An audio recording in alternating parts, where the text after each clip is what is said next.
지금 이 순간 당신 곁에서 일어나고 있는 이야기. 도시 미스테리 극장. 어느 오후, 한 젊은 부부가 정신과 진료를 기다리고 있었다. 최근 들어 통 잠을 자지 못하는 남자는 수면제라도 처방받을까 싶어 아내와 함께 정신과를 찾아왔다. 주말이라 그런지 사람이 많네. 그러네. 아내의 말에 남자가 약간 딱딱하게 대답했다. 대기 인원이 많아 두 사람은 30분 넘게 대기 중이었다. 다들 오랜 기다림에 지쳐 지루한 모습으로 스마트폰을 보고 있었지만 남자는 홀로 약간 긴장한 표정이었다. 우리가 마지막인가 봐. 토요일은 2시까지라서 그런가 보네. 아무래도 남자는 오늘의 마지막 환자인 듯했다. 이주희 씨 진료실 들어가실게요. 박진우 씨, 오늘 진료비 27,000원입니다. 하나둘씩 환자들이 진료를 보고 병원을 떠났다. 붐비던 환자 대기실도 점점 썰렁해지더니 이제는 남자의 부부만 남아있었다. 차례가 다가오자 남자는 더욱 긴장한 듯했다. 김철영 씨 진료실 들어가실게요. 아, 네. 남자가 자신의 이름을 듣고 움찔 놀라더니 자리에서 벌떡 일어났다. 갔다 올게. 같이 가. 남자의 아내가 재빨리 따라 일어났다. 같이 가려고? 당연하지. 상담실은 저쪽이야. 아내의 배웅을 받으며 남자는 상담실로 향했다. 그런데 남자는 어쩐지 아내의 배웅이 영 불편해 보였다. 자긴 그냥 여기서 기다리고 있어. 왜? 보호자 한 명은 같이 들어가도 된다고 하잖아. 아니야, 그냥 혼자 갔다 올게. 같이 가겠다는 아내의 말에도 남자는 끝까지 혼자 가겠다며 고집을 꺾지 않았다. 그래. 그럼 증상 까먹지 말고 잘 말하고 와. 내가 애도 아니고 걱정 마. 그렇게 남자는 아내를 놔두고 상담실 안으로 들어갔다. 들어가면서도 한번 힐끔 아내를 돌아보았다. 안녕하세요. 상담실에 들어서자 의사가 인사를 건넸다. 하지만 남자는 대답하지 않고 어째서인지 불안한 표정으로 진료실 문 앞에 서 있었다. 김철영님? 이상함을 느낀 의사가 다시 한번 남자를 불렀다.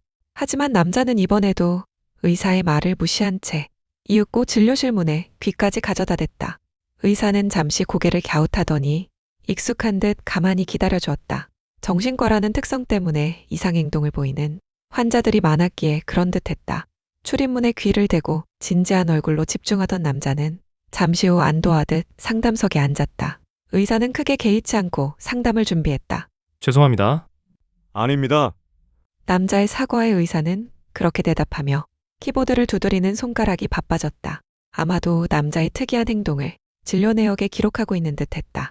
조금 전에는 왜 그러신 거죠?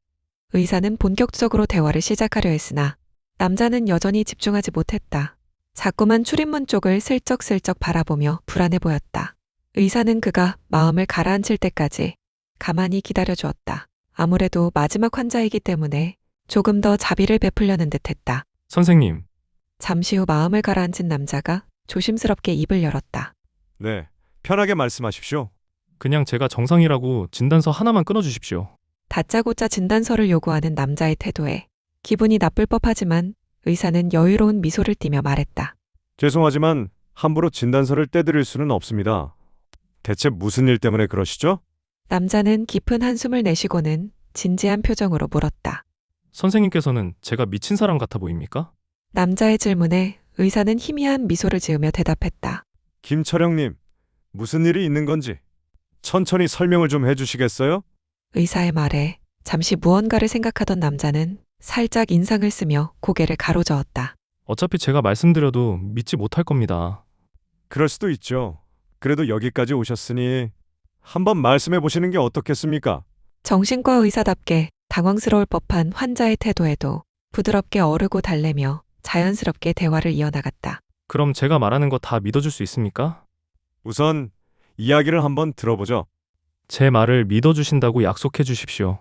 솔직히 말해서 너무 터무니없는 이야기를 하면 제가 그것을 무조건 믿고 동의할 수는 없습니다. 그러면 환자의 병세를 더욱 악화시키는 꼴이니까요. 의사의 말에 남자는 고민이 되는 듯 또 잠시 말이 없었다. 그러는 동안에도 계속해서 불안한 듯 슬쩍슬쩍 출입문 쪽을 확인했다. 의사는 그런 그의 모습을 유심히 관찰했다. 선생님께서는 reptilian이 있다고 믿습니까? 네? 너무나도 뜬금없는 남자의 질문에 의사는 잠시 키보드를 두드리던 손을 멈추었다. reptilian이라니 정말 조금도 예상치 못한 질문이었다. 파충류 인간 말입니다. 인간인 척하며 살아가는 reptil리언 이야기 못 들어보셨습니까? 남자는 어디서부터 설명을 해야 하나 고민했지만 다행히 의사는 reptil리언을 알고 있는 듯했다. 인간인 척하며 인간들과 섞여서 살아가고 있는 파충류 인간.